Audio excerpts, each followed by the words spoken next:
Today, I have the pleasure of being with Sarah Milford from Milford Vintage Engineering, and we're in Perthshire today. Welcome. Thank you for joining me, Sarah. Thank you, Annika. It's lovely to speak to you. How's the weather doing over there? It's actually really lovely and sunny today. We were due a mixed bag, but it's been really nice. And you've got your whole team arriving in tomorrow for the first time in a while, yeah? Yeah, we have our whole huge team of 3 extra members of staff who were furloughed on the 23rd of March. Fortunately, Ian and I, because we're married in the same household and we don't live very far away from the workshop, we were able to continue right through. We had a load of projects in anyways, which kept Ian occupied, and obviously I do all the office and accounts and everything else, so I needed to keep sort of beetling away, keeping the business running. So we've kept going, but the guys are all due back tomorrow, which is fantastic, and really looking forward to seeing them. Oh, you must. It must be like having a family come home. Absolutely. It definitely is. We have kept in touch with video conferencing and what have you throughout. So hopefully they know what we've been up to, and they're sort of assured that we've made all the preparations, hopefully, that we need to. So they should be safe coming back to work. And they all really love their work. So that's really something we're all looking forward to, getting back to kind of normality, as everybody says. Fantastic. Oh, I'm glad everyone's safe and well. And tell me, Sarah, about you and Ian. When did you first get into the business of, well, Rolls-Royce and Bentley specifically, but I know you do all sorts of vintage cars. We do, predominantly pre-war. And as you say, Rolls-Royce and Bentley are our speciality. Ian restored his first car, which was a Morris Minor, by the time he took his driving test at 17. And we went out for a sort of an interesting date, because the lights didn't work and a few other bits and pieces, but he's improved an awful lot since then. Was that intentional? He took you out and the lights aren't on. Yes. Don't think it was a chat up line. And I grew up surrounded by, my father was really into Austin Healey's and other bits and pieces, so that I grew up, I always tell people I grew up dipped in oil. I think my mother would tell you that when she came back when I was about 5 months old, I was sitting on the floor playing with bits of gearbox of some description. So we've always, both of us have been involved with classic cars from a very early age. Then Ian was he actually trained as a motorcycle mechanic, because it was something that you would train far more to strip things right down, take things back to basics, mend them, put them back together again, rather than necessarily, at the time, the car industry was moving to parts that were replaceable rather than fixing what you had there. Mm-hmm. So he sort of went down that line, but always not very far. He did his apprenticeship and just came back to classic cars. And we were in Sussex at that point, and he worked with my father. My father had a company restoring vintage cars and classic cars, so he did things like I think they had a 2025 and lightweight E-type Jaguars and all sorts of things. Austin Healey's. He did some of the Monte Carlo rallies, the very early Monte Carlo classics. The two of them did, and other bits and pieces like that. And then we moved up to Scotland in the very early 1990s, and he worked again in classic cars for a while. And then 15 years ago, we decided it was time to set out on our own. Our youngest, we have 4 daughters, and the youngest was at an age that I could go back to work, so I could give my sort of time fully to working. And we started here, and we've sort of really carried on sort of ever since. I'm looking forward to seeing the place. It's not huge, but we like the fact that it's small enough for us to really give that personal attention to detail, know the customers, hopefully understand exactly what they're looking for, and give a high quality service to them. And it means that generally we don't have anybody coming back with problems, and we have something in the region of about 90% return customers. We do 1 or 2 projects that are one-offs for people, where they are enthusiasts themselves and they can do a certain amount of things, but maybe a project's got sort of arms and legs, and they just don't know where to start. So they give it to us, we'll get it done, and then they can maintain it themselves, and we just see it very rarely. And then we've got whole loads of other cars that just come in for regular maintenance and servicing. We try and get everybody to service regularly, because that really circumvents big problems. Of course, yeah. If you can keep on top of everything, and I mean, you'll know, certainly with the Rolls-Royce and Bentleys and the earlier ones where you've got things like one-shot systems and what have you, if you can make sure that those are all working properly, and you can get to any minor problems when they are minor, it will save a huge amount of sort of vast expense at a later date if something's left and it develops into a much larger issue. So that's we do have a lot of repeat customers on servicing where it just comes in year out, and we know when they're coming in, and they don't have any problems, which is fantastic. Well, do you want to give us a tour? I can. Pretty sure everyone's excited to see some cars. It's been a week since I published my last behind the scenes. Is it? Right. Well, you are, as I say, you're in my office, and we'll head out to the workshop here. And did you say you'd redecorated it recently? Yes, I did. I took the advantage of the guys being off and it being quiet to actually empty it. It's amazing how much I have in here. I mean, that's shelves full of servicing details and books and what have you, to do with all the various things we do. And I have the Rolls-Royce and Bentley ones on a separate one in the kitchen, because we've got so many of those, which are all sort of all along here. Those are all our Rolls-Royce and Bentley. There's no getting away from the literature, is there, with Rolls-Royce and Bentley? You're always going to have books everywhere. Absolutely. You are, and really ideal to refer to. So we'll come out and meet Ian. Hi, Ian. Hi. Welcome to the workshop. Thank you very much for having me. It is sparkling and clean. Honestly, your place looks wonderful from here. We try to keep it that way, because I think that if you do that, then it encourages good workmanship. It shows people that you care about what you're doing, and just makes a big difference. I think it suits us really well. It's in a lovely rural location, which is funnily enough, on a tourist route halfway between Perth and Inverness, or Balmoral and Braemar. So people come hurtling up the road. We get lots of tours, and people come hurtling past us because it's a nice rural road. And suddenly, especially if we've got the doors open, you hear a squeal of brakes, and the car gets put into reverse, and then a head pops in and says, "Oh, would you mind if I have a look?" Which is very regular, and from all sorts of. You get passing trains in. Funnily, you wouldn't believe, but we actually do. We've had one or two cars have broken down on the forecourt, which is picked up. We had a Swedish, what was that? That was an Austin Healey, wasn't it? We actually we had another Belgian Austin Healey, which we now look after. We had a Dutch WO Bentley, which he was absolutely thrilled, because he sort of half stumbled across us, and he had major overheating problems, and we ended up sort of having to sort that all out for him. But a lot of that was down to the fact that the waterways, he'd got a larger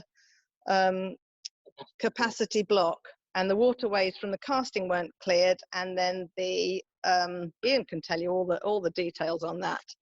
There were several issues with it, but the main one being that there was no way for water to circulate through the block. Right. The casting hadn't been done correctly, and it hadn't been cleaned out properly when it was a rough casting, so nobody had bothered to actually look through all the waterways and check. And when we started looking and checking, it was obvious that it was having severe problems.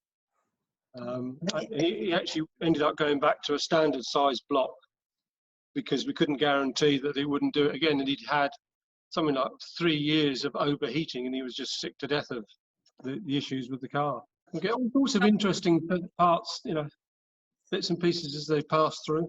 Well, it must be a beautiful place to tour around there, I'm sure. It is. We're just at the foothills of the Cairngorm Mountains, so it's smashing. And you've got the North Coast 500, which is a lovely touring route up it around the coast of Scotland. So we do get a lot of car groups. Like many people, unfortunately, we've had a lot of cancellations this year. We had the RREC were coming back for a second visit because they enjoyed themselves so much last year. They had a group of about, I think we had 60 cars here, didn't we? Wow. About 120 people in for coffee and cakes and a chatter and what have you. I hope that you get to do it again next year then. Oh, I think so. I think that they're eager to come back anyway, so that's nice. And what are you working on there, Ian? This is cloud-free Mulliner convertible, one of the original ones, which has just had an engine rebuild. Many of your eagle-eyed people would probably recognise a lot of parts from Intracar in here. You probably are far more knowledgeable than I am with your exposure on the parts and how to diagnose things and what goes where. Well, I just do. Yeah, I see all the parts and I write everything down, so I know roughly. The guys back in London that sort us out, Ryan and Matt and Tony and everybody are fantastic. So we do set them some head scratchers at times because not everything is in the up to date the modern parts books. So when Struan was there, he would say, "Oh, now hang on a minute, I'll just go and I'll find one of our 1950s parts books because it'll have it all there." So we do set them some head scratching anyway. You know, you can still call Struan. You just have to call his mobile instead. he'll still do that for you. He'll probably kill you for telling us. Just about finished this. We're just about to start road testing, I think, aren't we? And you guys did the engine rebuild? Yeah. All the underbonnet's been detailed as well, and cadmium plating's all been redone, so it's all looking sparkly under the bonnet. I'll take you around to the other side here as well. I don't know if you can see it all.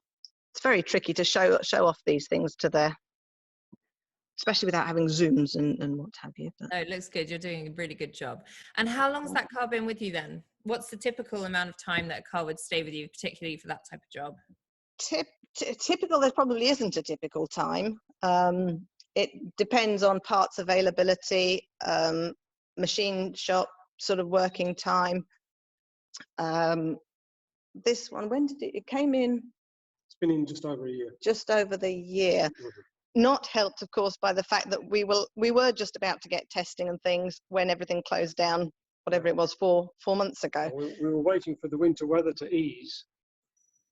So the roads are salted heavily here until at least March, April time. And we were due to start testing at that period. And then, of course, we were all shut down. Right. So it's not been out on the road yet. So we're hoping to get there. That would cause havoc, wouldn't it? If you're trying to test drive on roads that are causing damage to the undercarriage.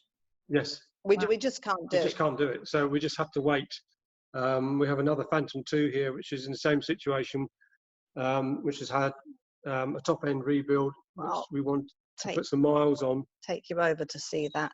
So in the meantime, we'll pass. This is a 1923 Hupmobile, which is, I think, it's an American make, isn't it, Hupmobile?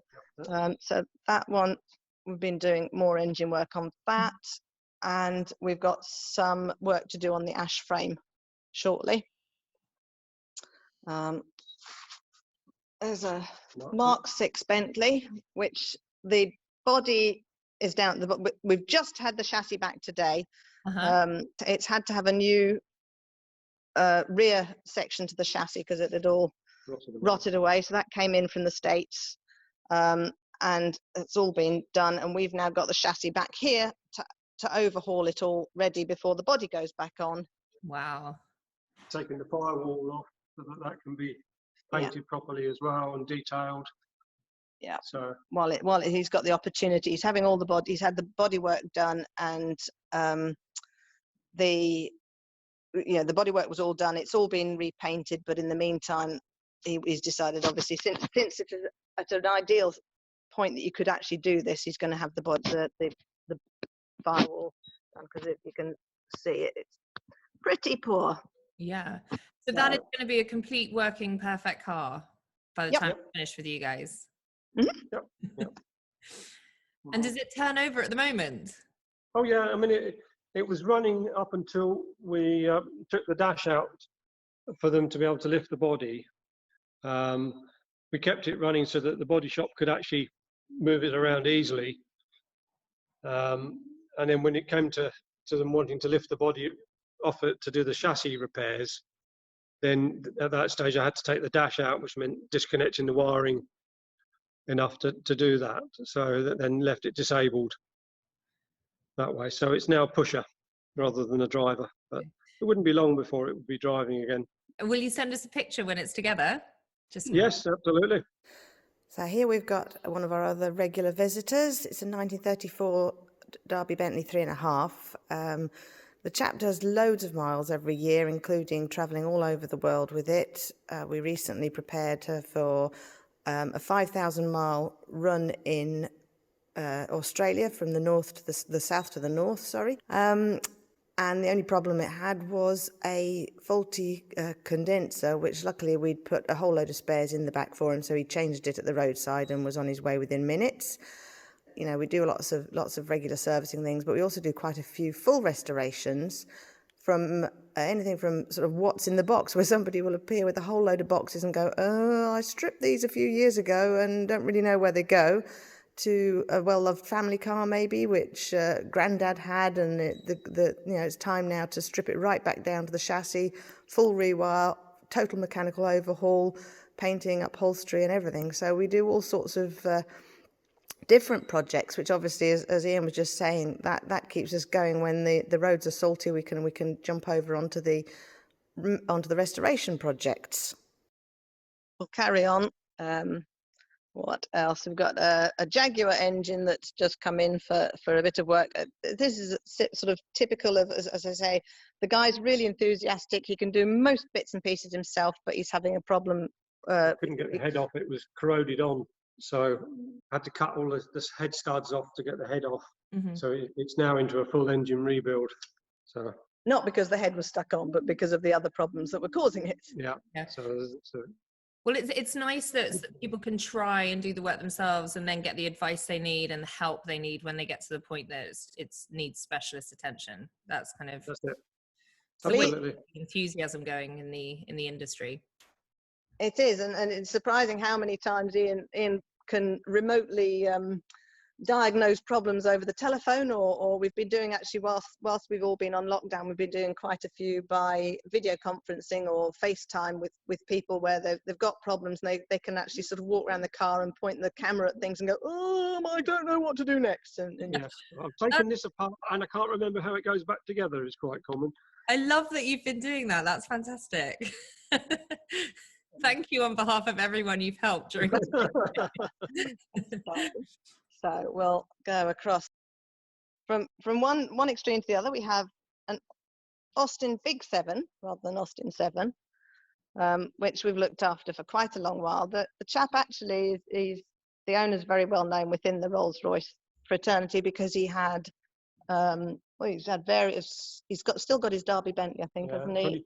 25, 30, all sorts of pre-war and early post-war Bentleys and what have you. But he quite likes his little Big 7 as well. So that's just had the wings repaired down at the body shop. So it's just straight out the body shop, complete with dust and debris. And the inside of it is all stripped out, full of dust, and we've got new fur flex to go around the edges, which is sitting over there, and then we'll put the interior all back in once the guys are back in. That's one of the jobs that they've got. That interior was hidden well. Yes. It looked perfect from the outside. Yeah, that's it. So we've got that, and then here's a big beastie, which a lot of your followers will recognise. Stunning. Which is lovely German. So it's actually a Springfield, isn't it? Phantom 2.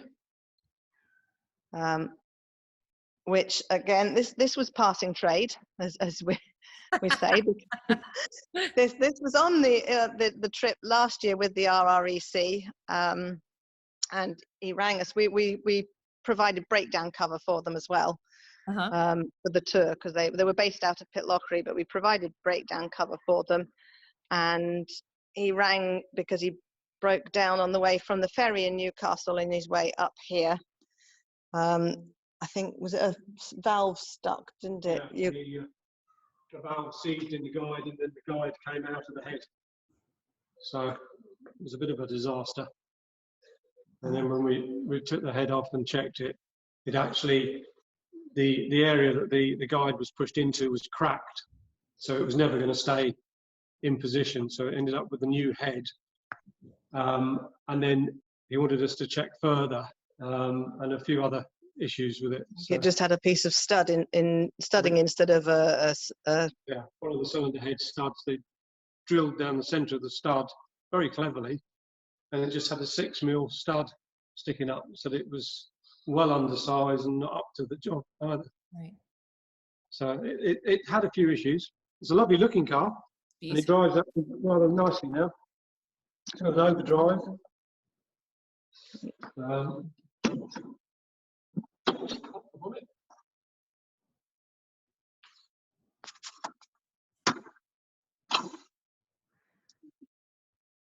Still got a lot of polishing to do by the time we've finished road testing and what have you. I'm afraid it's gathered a bit of dust sitting around.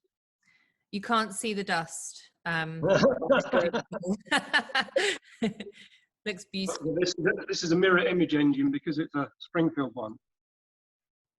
So if all of this would have been, if it's an English built one, all of this would have been on the other side of the engine. Right. So it's quite interesting. Well, you learned something new. I did not know that. Yeah, there was a few of the manufacturers did that.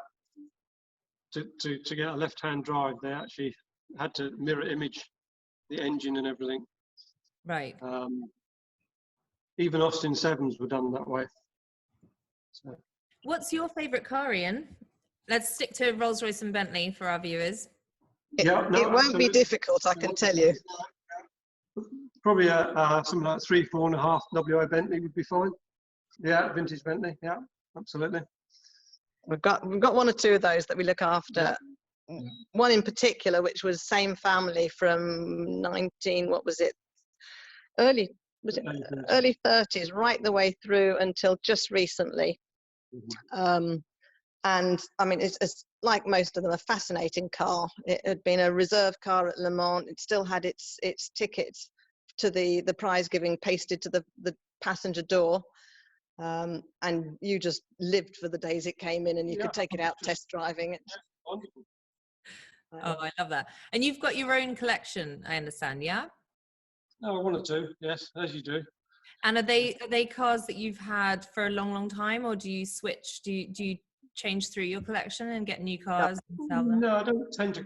I tend to add to it. I don't tend to to get rid of them. It's an illness that most of us have, I think, is yeah, several.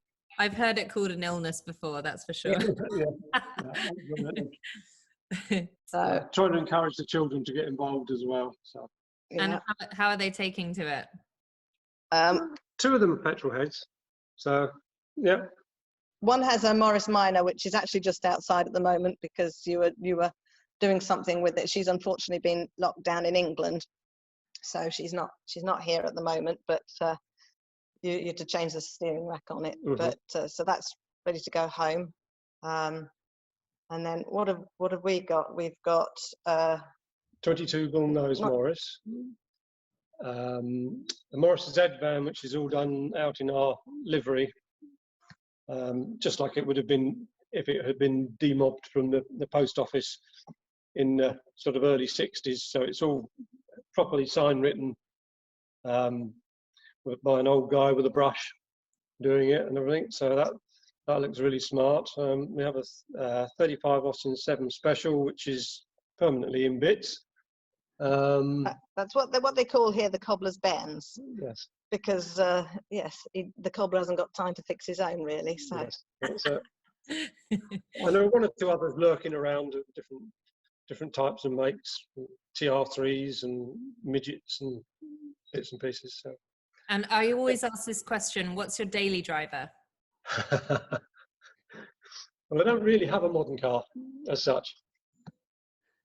You would So drive the bullnose. I would drive the bullnose out of choice. That would be my car of choice because that's what I like to drive. Other than that, it tends to be the works van. Is about as exciting as I go. And who does the driving out of you guys? Who's designated driver? If it's the bullnose, Ian does, because it's a centre throttle. So I haven't really quite got to go. I haven't actually had much of a go in it, and it's a little bit more of a complicated thing. Probably just because I haven't got used to it. If it's the Z van, I drive that quite happily. I mean, people think we're a bit bonkers because we do drive them all over the place. We took the Z van and the bullnose down to Nottingham last August for the Morris National Rally, which was a round trip of what, 700 miles, wasn't it? We drove them both all the way down and all the way back. And what else? The girls will drive the bullnose. Mm-hmm. The girls will drive all our own vintage cars and that. No problem at all. Now they've all been brought up with them. It's a case of get on and do it. Yeah. What is the most interesting car that's come into your workshop with the, most interesting story? Well, there's the WO we were speaking about earlier, because it also was a fire tender in the Second World War. So we have a picture of it with the ARP wardens pulling its trailer round Chichester. It's pumped round Chichester. So that's very interesting. We have one which has been in one family all its life, and that's a 1904 car. So that's a 1904 Arrol Johnston, which is a Scottish-built car that we like to see. But that still lives in the garage that was built for it. The motor house. Sorry, the motor house that was built for it originally when it came home. So it still lives the same family. So it's a real horseless carriage. It's one with the fringed top to it, and we used to drive it quite a lot. We did a speed trial against an Albion, I think, wasn't it? Yes.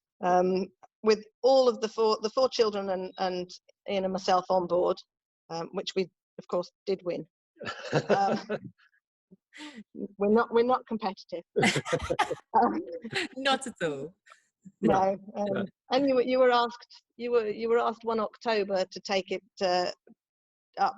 It lives up in the Aberdeenshire area, and Ian received a call from the owner and said could he pop up because he wanted to take a little old lady for a ride. So there was a bit of toing and froing because he needed to give registration numbers and specific dates, and you thought, well, that was a bit funny, and times. Well, the little old lady was the Queen Mum, and in fact she didn't get a ride because it was bucketing with rain. It was absolutely torrential, but she was a very interesting person to speak to, and she was really on the ball. Amazing, absolutely amazing. It wasn't that long before she passed away, unfortunately. So but it was really nice. Yeah. I'm getting forced to drink slow gin with the Queen Mum. That's amazing. I love it. What a story. He was a little bit worried. He was a little bit worried about getting stopped on the way home. That the police might not sort of believe the fact that he'd been drinking with the Queen Mother. So. Special dispensation. Yeah. Well, that was a gem. I'm glad I asked about that. Yeah, that's a really interesting one. Otherwise, we've had Ghost that was in the original Great Gatsby film that we did a load of work on. Mm-hmm. And the one that was also converted to an armoured car for Lawrence of Arabia. Wow. So all sorts of interesting stuff. It all goes down in Perthshire. Oh, It does. Absolutely. People are always staggered. They just say, oh, but you're in the middle of nowhere. But the absolute beauty of what we do is that as a specialist in this area, you don't actually need to pick up passing trade. You don't need to be in an industrial unit in the centre of some great metropolis. You can be tucked away up here and just work away fine. As I said to you, we've got 3 other guys, one of whom was your apprentice years ago, wasn't he? So he's done nothing but veteran vintage and classic cars. And then another chap who's now been with us 6 or 7 years, who already was a traditional mechanic, absolutely in love with classic cars and wanted the opportunity to work in a classic car garage. And then our other chap is he's really sort of a mechanic's assistant, so he does all the prepping and cleaning and shop blasting and lots of bits and pieces to enable the mechanics to get on sort of full tilt, so that hopefully there's nothing much holding them up as we go through projects. I was going to ask actually, how much of your passing trade, how much of your trade is international? Because you must get some cars that get shipped over to you, do you? Not huge amounts. We had for a while, we had a customer in Australia who used to make lots of eBay purchases, and we'd get a telephone call and he'd say, I've just bought and it's turning up tomorrow, and it's arriving tomorrow, and can you just restore it and ship it out to Australia?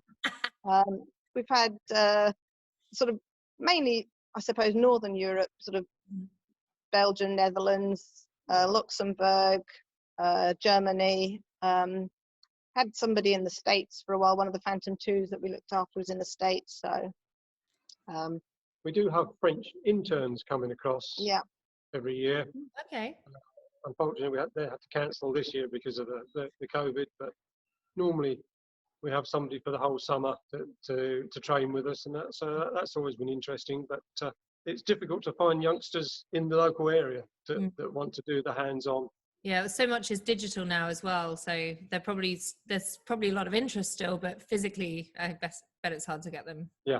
It's interestingly that in France and probably some of the other European countries, but they still really value a trade rather than necessarily having to go to university to learn whatever it might be, which is very valuable, but also something like what we're doing here is a real skill, and it's craftsmanship, and it's an absolute love. So it's there are few and far between the people who are interested enough to want to do that. We actually have somebody who approached us recently, and we're looking at whether or not we can take him on to maybe go down to Bicester and do the full FBHVC course that they run down there, which would be really good. So hopefully, obviously, this has sort of knocked everybody sideways slightly at the moment in the current situation, but hopefully that's something we can pursue maybe as we move out of the whole lockdown and COVID scenario. But listen, I better let you get back to work. Righto. Thank you so much for your time. Thank you for yours as well. Have a great time having the team back tomorrow. We're looking forward to it. Yep. I bet you are. Absolutely. Bye. Cheers. Bye. We'd just done an engine rebuild on a Phantom 2, and I knew there were a way to start it, and I listened and I was getting really worried because I thought, oh no, this isn't starting, this is terrible, what's happening? And I went out there, and of course the Phantom 2 is absolutely silent when it's running properly, so it was running away very nicely, and I thought, That's a brilliant story. Anyway,